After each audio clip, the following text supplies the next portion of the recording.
پہلا جو عین ہے وہی پہلا امام ہے، پھر اس کے بعد لام کا جو اہتمام ہے، کلمہ وہ لا الہ کا ہے، لا کلام ہے، اور میم وہ کہ جس پہ امامت تمام ہے، دونوں جہاں کی آخری سرحد تلک ہے علم، پھیلا ہوا علی سے محمد تلک ہے علم، انا مدینۃ العلم وعلی بابها، علم کا شہر ہوں میں،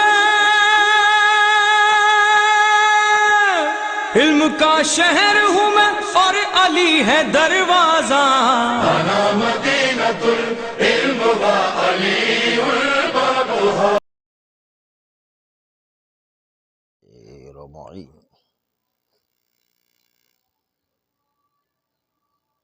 مقدمے ثالثہ میں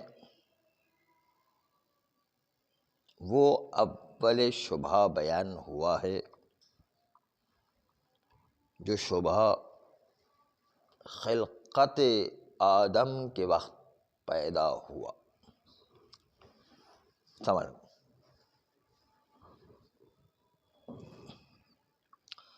اب اس شبہے کا مصدر کیا ہے کہ کیوں یہ شبہ پیدا ہوا،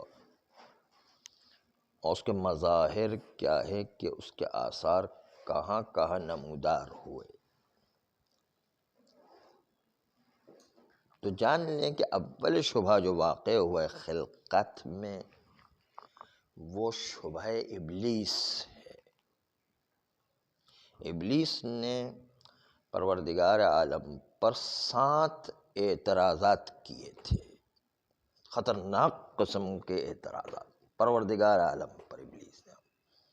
اسے پتہ چلتا بڑا عالم تھا، زبردست تھا، بڑا خطرناک اعتراض کیا۔ اب سنیں گے تو آپ خود بھی حیران کریں گے یہ کیا ابلیس نے کیا اعتراض کیا خدا کے اوپر۔ پہلا یہ اعتراض آپ سن لیں تو آپ کو مزہ آ جائے گا کہ جب اللہ کو پتا تھا میری خلقت سے پہلے کہ کیا چیز مجھ سے صادر ہوگی اور مجھ سے حاصل ہوگی، تو اللہ نے اول ہی سے مجھے کیوں خلق کیا؟ کیا حکمت تھی کہ میری خلقت واقع ہوئی؟ اس قسم کے 7 اعتراضات پروردگار عالم پر کیے اس نے۔ ابھی دیکھیں گے 7 اعتراضات کیا آتے ہیں۔ اس کی جو چھوٹی چھوٹی جو ہے جزیات اور جو ہے شاخیں اور جو ہے اس کے زوایا مختلف ہے۔ اعتراضات ایک جیسے لگتے ہیں لیکن 7 اعتراضات الگ الگ ہیں، دیکھنے میں ایک جیسے لگتا ہے لیکن 7 اعتراضات الگ الگ ہیں۔ فرماتے ہیں کہ شبہ ابلیس لعنت اللہ علیہ، اس کا مصدر اس کا ظلم و تکبر ہے۔ ظلم یہ کیا کہ اس نے اپنی رائے کو اللہ کے امر کے مقابل میں، نص کے مقابل میں چلایا۔ یہ اس کا ظلم تھا کہ اللہ کے مقابل میں اس کی کیا حیثیت تھی جو اپنی رائے کو چلا رہے ہیں۔ تو یہ پہلا ظلم تھا کہ اللہ کے مقابل میں اپنی رائے چلا رہے ہیں۔ دوسرا ظلم اس کا استکبار تھا، یعنی اپنے آپ کو بڑا سمجھنا ہے، تکبر۔ دوسرا جو تکبر تھا وہ اپنے مادے پر تکبر کر رہا تھا کہ جس مادے سے اس کو خلق کیا تھا وہ آگ تھا، اور حضرت آدم کا مادہ مٹی تھا، تو اس پر بھی اس نے تکبر کیا کہ میں افضل ہوں حضرت آدم پر، کیونکہ میرا مادہ آدم کے مادے سے افضل ہے اور طاقتور ہے۔ اور اسی شبہے سے 7 شبہات نکلے جو خلقت اور اذہان ناس کے اندر سرایت کر گئے۔ یہ جو ابھی جو بتایا نا کہ اللہ کے مقابل میں قیام کرنا اور اپنے مادے کو تکبر کی وجہ سے اعلیٰ سمجھنا آدم کے مادے کی نسبت، صلوات اللہ علیہ۔ یہ جو آیا نا، اس کی وجہ سے 7 شبہات پیدا ہو گئے، اور یہ انسانوں میں سرایت بھی کر گئے، اور سرایت کرنے کے ساتھ ساتھ بدعت و گمراہی کے مذاہب بھی اسی سے ایجاد ہوئے، کیونکہ تکبر اللہ کے مقابل میں کرے گا تو کیا ہوگا؟ اللہ کے امر کے مقابل میں، نص کے مقابل میں ڈٹ کر اپنی رائے پیش کرے گا تو کیا ہوگا؟ اس کا نتیجہ یہ ہو، گمراہی پیش آئے گی، بدعتیں پیش آئے گی۔ کہتے ہیں یہ شبہات انجیل 4 میں بھی، ان کی شرح میں بھی لکھے گئے ہیں۔ انجیل 4 قسم کی تشریح کے طور پر آئی، اصل انجیل تو ایک ہے، لیکن 4 مختلف نمائندوں نے ان کی الگ الگ تشریح کی ہے۔ ایک انجیل کا نام ہے انجیل وقا، دوسری انجیل کا نام ہے انجیل مارقوس، یا بعض لوگ مرقس بھی کہتے ہیں اس کو۔ تیسری انجیل یوحنا ہے، اور چوتھی انجیل متی ہے، متی۔ یہ 4 انجیل جو اصل انجیل کی تشریح کرنے کے لیے ہیں، جس طرح ہمارے مفسر ہوا کرتے ہیں قرآن کے، اس طرح انجیل کی تفسیر کی گئی ان کے نمائندوں کے ذریعے سے۔ تو یہ انجیل میں بھی شیطان کے یہ شبہات 7 گانہ موجود ہیں، یہ شبہات جو ہے موجود ہیں، اور یہ شبہات تورات کے اندر بھی موجود ہے، اشکال متفرق میں، مناظرے کی شکل میں، کہ شیطان نے ملائکہ سے جو مناظرہ کیا، ایسی شکل کے اندر یہ مناظرات ذکر کیے گئے تورات میں بھی۔ کہتے ہیں کہ یہ مناظرہ کرنا اس کے بعد کہ اللہ کا امر بالسجود آ چکا تھا، اور جو ہے سجود سے شیطان نے منع کیا، جیسے کہ یوں شیطان سے نقل کیا جاتا ہے۔ شیطان نے یوں کہا، شیطان کا جملہ سنیں اب، ہاں کبھی کبھی شیطان کو بھی سن لیا کرے، شیطان کیا کہہ رہا ہے۔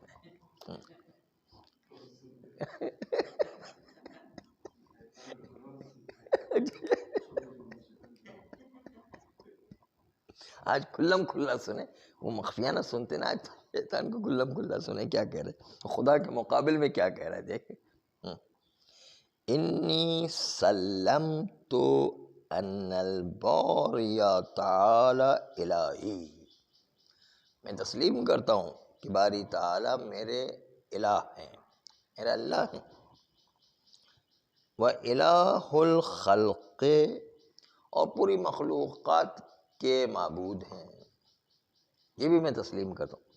عالم قادر، اللہ عالم و قادر ہے، لا يسأل عن قدرتہ ومشیتہ، اس کی قدرت و مشیت کا کوئی سوال نہیں کیا جا سکتا ہے کہ وہ کہاں تک قدرت اور کہاں تک اللہ کی مشیت کام کرتی ہے، اور کن زاویوں اور جہات کو مد نظر رکھ کر کے کام کیا کرتے۔ فَإِنَّهُ مَحْمَا أَرَادَ شَيْئًا، پس تحقیق شانی کہ جب بھی پروردگار عالم کسی چیز کا ارادہ کرتا ہے، قَالَ لَهُ كُن فَيَكُونُ، تو اس شے سے کہتے کہ ہو جاؤ تو ہو جاتی، وَهُوَ حکیم، اور حکیم تعالی پروردگار ہے۔ الا جو ہے اس میں سننے والا ہے، الا انہ یتوجہ علی مساق حکمتہ اسئلۃ، مگر یہ کہ اللہ کی حکمت کے راستے میں چند اشکالات متوجہ ہیں۔ یہ شیطان کہہ رہا، اللہ کی حکمت میں چند اشکالات ہیں، چند سوالات ہیں۔ وہ قالت الملائکۃ، تو ملائکہ نے کہا، ما ہی، وہ اشکالات و سوالات کیا ہیں، وہ کم ہی، اور وہ کتنے سوالات ہیں اور کتنے اشکالات ہیں۔ قال لعنہ اللہ 70، تو شیطان ملعون نے کہا وہ 7 اشکالات پروردگار عالم پر وارد ہے، حکمت پروردگار پر اس نے اعتراض کیا نا۔ پہلا اعتراض تو آپ کے سامنے پیش کیا، دوبارہ پیش کر دیں۔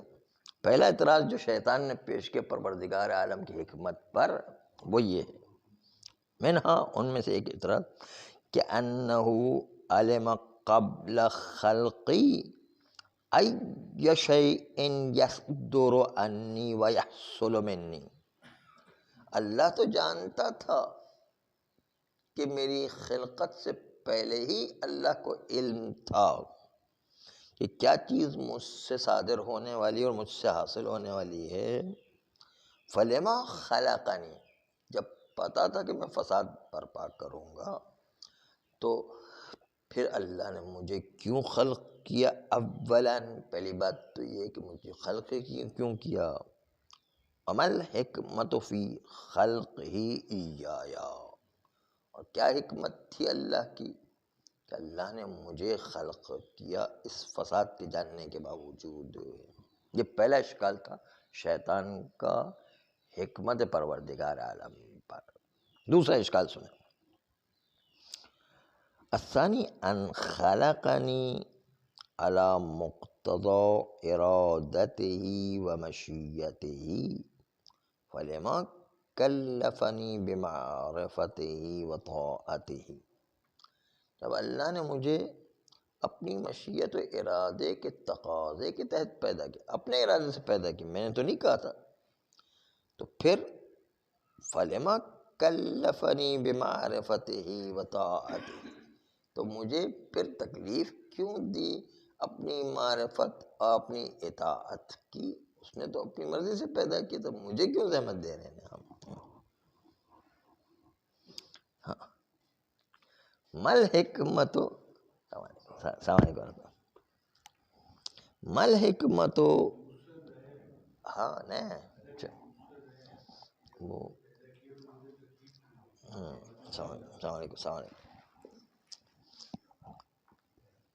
مل حکمت فی التکلیف بعد ان لا ینتفع بطاعت ولا یتضرر بمعصیت، کہتے ہیں کہ اس تکلیف میں کیا حکمت تھی جو مجھے دی معرفت و اطاعت کی، اس کے بعد کہ اطاعت سے اس کو کوئی فائدہ بھی نہیں ہے اور معصیت سے اس کو کوئی ضرر بھی نہیں ہے، تو مجھے کیوں تکلیف دی ہے؟ یہ شیطان کا دوسرا اعتراض تھا۔ شیطان کا تیسرا اعتراض سنیں، آج شیطان کی باری بولنے کی ہے نا۔ جی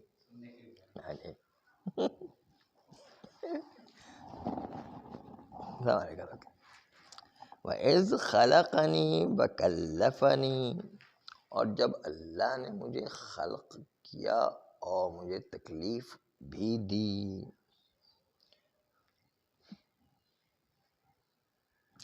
فَالْتَزَمْتُ تَكْلِيفَهُ بِالْمَعْرِفَةِ وَالطَّاعَةِ، میں نے بھی قبول کیا اللہ کی تکلیف معرفت اور اطاعت کے سلسلے میں، وَعَرَفْتُ وَأَطَعْتُ، میں نے اس تکلیف کو پہچانا اور اطاعت کی، فَلِمَا كَلَّفَنِي بِطَاعَةِ آدَمَ وَالسُّجُودِ لَهُ، اللہ کی تو میں نے اطاعت کی، پھر آدم کو سجدہ کرنے کے لیے مجھے کیوں کہا ہے؟ یہ تکلیف کیوں دی مجھے؟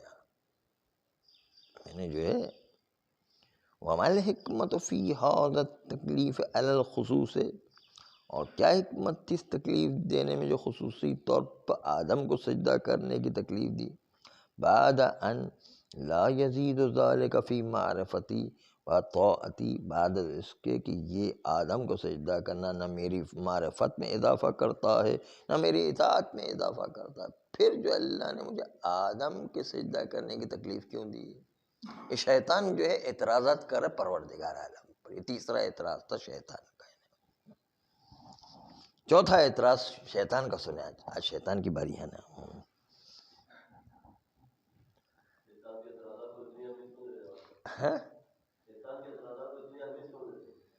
عمیق اس لیے کہ اس کے شیطان کے اعتراضات کو سمجھیں گے تو پھر اس کا جواب دے سکیں گے نا۔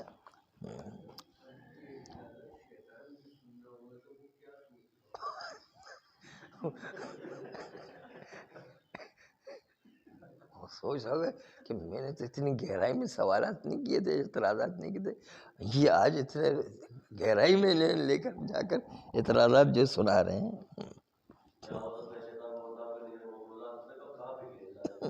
وہ جو ہے ملائکہ کے ساتھ ملائکہ کے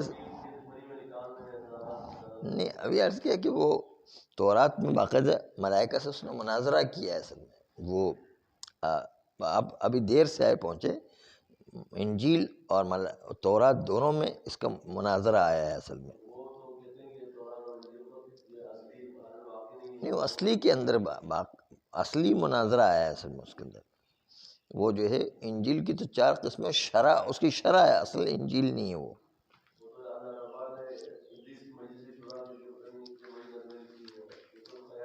نہیں، وہ ہمارے پاس بھی روایات پہ ثابت ہے، ایسا نہیں خالی یہ ہے اس میں۔ چوتھا اعتراض جو شیطان نے پروردگار عالم پر کیا، اذ خلقنی وکلفنی علی الاطلاق وکلفنی بہذا التکلیف علی الخصوص، جب اللہ نے مجھے خلق کیا اور مجھے تکلیف دی علی الاطلاق کہ مطلقاً جو ہے آپ کو اس کام کو انجام دینا ہے، وکلفنی بہذا التکلیف علی الخصوص، اور مجھے آدم کو سجدہ کرنے والی خصوصی تکلیف دی، فَإِذَا لَمْ أَسْجُدْ فَلِمَا لَعَنَنِي وَأَخْرَجَنِي مِنَ الْجَنَّةِ، تو جب میں نے سجدہ نہیں کیا تو اللہ نے مجھ پر لعنت کی اور مجھے جنت سے نکال دیا۔ وَمَا الْحِكْمَةُ فِي ذَلِكَ، لعنت کرنے اور جنت سے نکالنے میں کیا حکمت تھی؟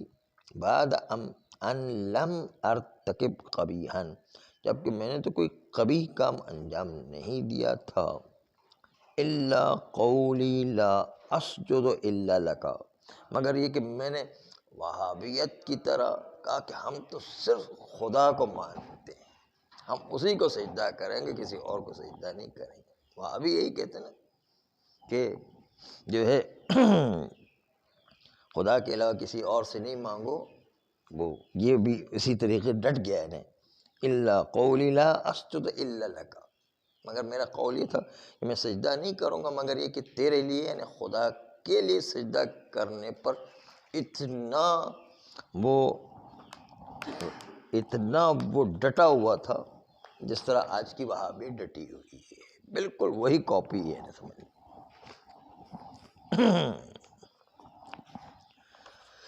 پانچواں اعتراض سنیں اب، شیطان کا اعتراض جو ہے پانچواں، اذ خلقنی وکلفنی مطلقا وخصوصا، جب اللہ نے مجھے خلق کیا اور زحمت دی مطلقاً عبادت کرنے کے لیے، پھر ایک خصوصی آدم کو سجدہ کرنے کے لیے، فلم اطع فلعننی وطردنی فلما طرقنی الی آدم حتی دخلت الجنت ثانیا غررتہ بوسوستی، تو اس کے نتیجے میں نے اللہ کی اطاعت نہیں کی اور مجھے اللہ نے لعنت کی اور مجھے پھینک دیا۔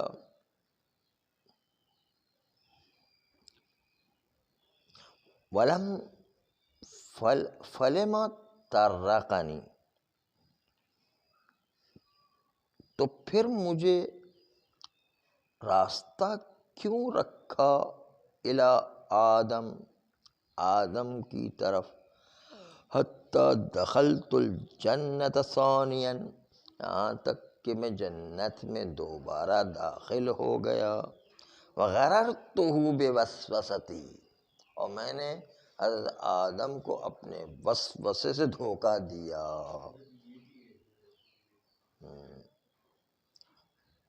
فَأَكَلَ مِنَ الشَّجَرَةِ الْمَنْهِيِّ عَنْهَا، آدم علیہ السلام نے اس درخت سے کھایا جس سے منع کیا گیا تھا، وَأَخْرَجَهُ مِنَ الْجَنَّةِ مَعِي، اور آدم علیہ السلام کو بھی جنت سے میرے ساتھ نکال دیا گیا۔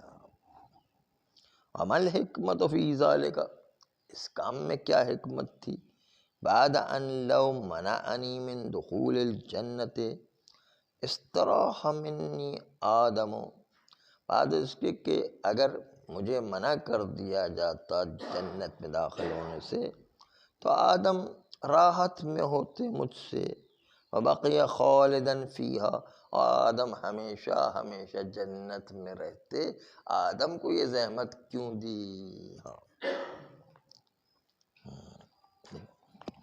صلی اللہ علیہ وسلم۔